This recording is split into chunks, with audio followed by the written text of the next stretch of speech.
नमस्कार, स्वागत है आप सभी का परीक्षा वर्ल्ड के इस यूट्यूब चैनल में। दोस्तों, आर ओ 2020 विधानसभा का जो एग्ज़ाम है आज वह संपन्न हो चुका है। तो आज की इस वीडियो में हम आर ओ 2020 विधानसभा की का जो पेपर हुआ है हाल ही में, उसके आंसर की को आज के इस वीडियो में हम देखेंगे। तो चलिए आज की वीडियो को शुरू करते हैं, देख लेते हैं कि आज का जो पेपर हुआ आर ओ का उसकी सटीक आंसर की क्या है। तो चलिए आज के वीडियो को शुरू करते हैं। तो आज पहला प्रश्न पूछा गया था यहाँ पे, उच्चतम न्यायालय के न्यायाधीशों की सेवानिवृत्त आयु क्या है? तो इसका राइट आंसर हो जाएगा ऑप्शन सी हो जाएगा।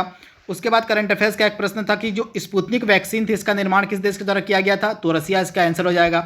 इसके बाद कौन सा एक राज्य है और जहाँ पे पंचायती राज स्थापित किया गया था पहली बार? तो यह हो जाएगा, काफ़ी कॉमन सा प्रश्न है, इसका आंसर हो जाएगा राजस्थान। इसके बाद रीजनिंग का प्रश्न था, इसका राइट आंसर था ऑप्शन सी। आप ध्यान दीजिएगा, इसको सॉल्व कर लीजिएगा। रीजनिंग का प्रश्न है, इसका आंसर हो जाएगा ऑप्शन सी है, बिल्कुल सही है। उसके बाद प्लांट टिश्यू के फादर कौन कहे जाते हैं? इसका राइट आंसर हो जाएगा हेवरलैंड। तो आप इसे याद रखिएगा, ऑप्शन बी इसका बिल्कुल सही हेवरलैंड। उसके बाद यहाँ पे अगला प्रश्न पूछा गया था कि दिए गए ऑप्शंस में से कौन सा एक सिंधु घाटी सभ्यता का नगर है जो गुजरात में स्थित है? तो लोथल इसका राइट आंसर हो जाएगा, लोथल इसका राइट आंसर है।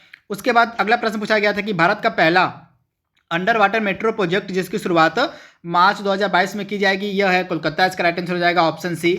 उसके बाद हरिदास जयंती प्रतिवर्ष कहाँ पे मनाई जाती है? प्रश्न काफी इंपॉर्टेंट है। तो मथुरा में हरिदास जयंती मनाई जाती है, तो ऑप्शन ए इसका बिल्कुल सही है। उसके बाद प्रत्यावर्ती धारा को डिस्ट धारा में कौन परिवर्तित करता है? तो ऑप्शन जो इसका सी है, रेक्टिफायर के द्वारा जो है प्रत्यावर्ती धारा को दिष्ट धारा में बदला जाता है, तो ऑप्शन सी इसका बिल्कुल सही है। इसके बाद रीजनिंग का एक प्रश्न था, इसका राइट आंसर था ऑप्शन ए, पुत्री हो जाएगा, डॉटर हो जाएगा, इसका राइट आंसर। उसके बाद लानोस जो घास का मैदान या कहाँ पे मिलता है? तो लानोस जो घास का मैदान या वेनेजुएला में पाया जाता है, तो ऑप्शन इसका भी बिल्कुल सही है, वेनेजुएला। इसके बाद अगला प्रश्न पूछा गया था कि धारावी जो मालिन बस्ती है यह किस शहर में स्थित है? तो मुंबई में इसका राइट आंसर जाएगा, मुंबई। उसके बाद स्टील की मिश्र धातु का जो उपयोग है ऑटोमोबाइल के पार्ट्स जैसे एक्सल व बॉल बियरिंग बनाने में किया जाता है, तो उसका क्या नाम है? तो इसका हो जाएगा स्टेनलेस स्टील हो जाएगा, ऑप्शन डी इसका बिल्कुल सही है। उसके बाद भू प्रॉपर्टी पर जो सबसे अधिक मात्रा में कौन सा तत्व मिलता है? तो राइट आंसर इसका हो जाएगा ऑक्सीजन, यानी कि ऑप्शन सी इसका बिल्कुल सही है। इसके बाद अगला प्रश्न पूछा गया था कि महाजनपद जो था कोसल, इसकी राजधानी आपसे पूछी गई थी कि जो महाजनपद था कोसल, इसकी राजधानी क्या थी? तो श्रावस्ती इसका राइट आंसर हो जाएगा, क्या हो जाएगा? श्रावस्ती इसका राइट आंसर है। उसके बाद अगला प्रश्न पूछा गया था कि जो शुंग राजवंश है इसका अंतिम शासक कौन था? तो देवभूति जो था यह शुंग वंश का अंतिम शासक था। उसके बाद इस प्रश्न में थोड़ा सा कंफ्यूजन, उसका आप देख लीजिएगा, इसका राइट आंसर क्या हो जाएगा, इसमें थोड़ा सा मुझे कंफ्यूजन है। उसके बाद अगला प्रश्न पूछा गया था कि यूरोप महाद्वीप की सबसे ऊंची चोटी आपसे पूछी गई थी, तो माउंट एल्ब्रूस हो जाएगा, यानी ऑप्शन बी इसका बिल्कुल सही है, माउंट एल्ब्रूस। उसके बाद नागार्जुन स्तूप का जो निर्माण है किस युग में किया गया था? तो कुषाण युग, इसका राइट आंसर रहेगा ऑप्शन ए, कुषाण युग में किया गया था। उसके बाद अगला प्रश्न पूछा गया था कि इसमें से कौन सा जो आंदोलन सीधे असहयोग आंदोलन से प्रभावित था? तो असहयोग आंदोलन से प्रभावित था रायबरेली एवं फैजाबाद का किसान आंदोलन, यानी ऑप्शन सी इसका बिल्कुल सही है। इसके बाद और निम्नलिखित में से कौन सा प्रदेश रोटी की डालिया कहा जाता है? तो इसका राइट आंसर हो जाएगा शीतोष्ण घास भूमि, यानी कि ऑप्शन डी इसका बिल्कुल सही है। इसके बाद प्रमुख गरीबी निवारण पहल जीविका से संबंधित पहल कौन सा है? तो इसका हो जाएगा आजीविका प्रोत्साहन, यानी कि ऑप्शन सी इसका बिल्कुल सही है। उसके बाद भारत का लघु यानी कि मिनिएचर ऑफ इंडिया किसे कहते हैं हम? तो मॉरिशस इसका राइट आंसर हो जाएगा ऑप्शन सी, यानी कि मॉरिशस। अगला प्रश्न पूछा गया था कि स्वतंत्रता के समय हमको जब स्वतंत्रता मिली थी तो उस समय जो है इंडियन नेशनल कांग्रेस का अध्यक्ष कौन था? तो जेबी कृपलानी थे, यानी कि ऑप्शन सी इसका बिल्कुल सही है।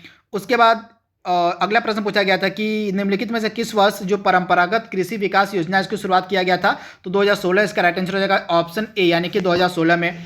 अगला प्रश्न पूछा गया था निम्नलिखित भारतीय राज्यों में से किसमें रेलवे मार्ग की जो कुल लंबाई है वह सर्वाधिक है? तो इसका राइट आंसर हो जाएगा उत्तर प्रदेश में जो है रेलवे मार्ग की जो लंबाई है वह सर्वाधिक मिलेगी आपको, तो ऑप्शन इसका सी बिल्कुल सही है, उत्तर प्रदेश। इसके बाद एक करंट अफेयर्स का मतलब यहाँ पे रीजनिंग का प्रश्न था, इसका राइट आंसर रहेगा ऑप्शन सी। आप इसको मिला लीजिएगा, सॉल्व कर लीजिएगा। जो रीजनिंग का प्रश्न था इसका राइट आंसर है ऑप्शन सी।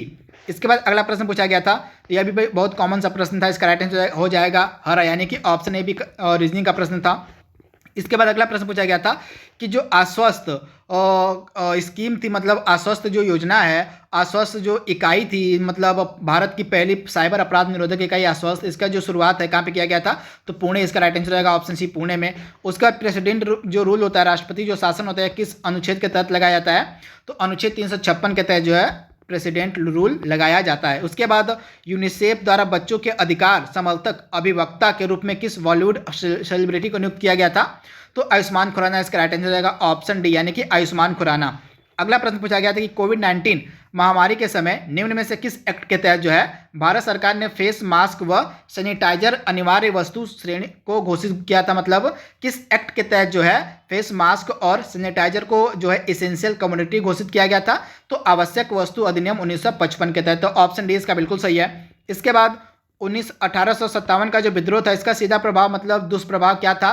तो इसका क्रांति का जो सर्वाधिक दुष्प्रभाव देखने को मिला वो मिला कि हिंदू और मुसलमानों के बीच जो सांप्रदायिक विभाजन था वो उसकी वृद्धि हो गई थी। तो ऑप्शन ए इसका बिल्कुल सही है। अगला प्रश्न पूछा गया था कि योजना आयोग की स्थापना की गई थी कब? तो 1950 इसका राइट आंसर हो जाएगा, 1950 में। उसके बाद जो अगला प्रश्न था कि किस वर्ग के वरिष्ठ नागरिकों के लिए केंद्र सरकार द्वारा राष्ट्रीय वयोश्री योजना प्रारंभ की गई थी? तो बीपीएल इसका राइट आंसर हो जाएगा, ऑप्शन सी बीपीएल में।